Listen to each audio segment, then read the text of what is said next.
រីទស្សនាជាបន្តឥឡូវនេះបាទគូទី5ទឹកទី1បាទជាមួយនឹងក្រុមនេះគុនខ្មែរបាទ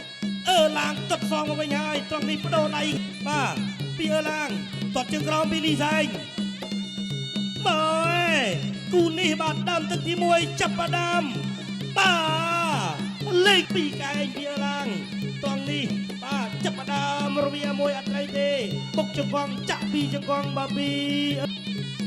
បាទដរិចមកស្ដាំ1 2ពីឡាងទាត់1ពីលីសើងមកពីលីសែងពីជើងសងទៅវិញចម្លើយស្ដាំពីឡាងឆ្វេងស្ដាំ1 2អូនទាត់មកជើងពីលីសែងឡាងទាត់សងមកវិញហក់ចូលទៅបដូរដៃគ្នាត្រង់នេះមួយទៅមួយចាក់មកជើងទាត់1ទាត់2ចូលមកដៃចាក់មកជង្គង់មកពីឡាង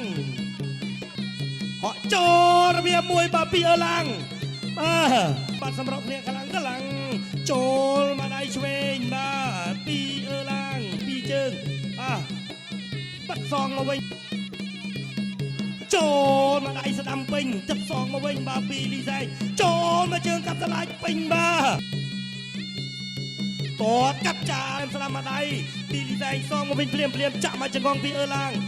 ដេញតាមជង្គង់ហោះមួយបោះជង្គង់ពីបាត់កែងមួយមកពីកែងចុចជើងក្រោមគាត់មកជើងបោះមកជង្គង់ពីឡាងសងទៅវិញវាយសងទៅវិញចាក់មកជង្គង់មកពីឡាងចូលទៅឡាធាក់ទុកមួយទាត់មកជើងទៅពីឡាងធាក់ទុកមួយលីសែងមកស្ដាំសងមកវិញបាទពីលីសែងធាក់ទុកមួយពីលីសែងឡាងទីយាមចាក់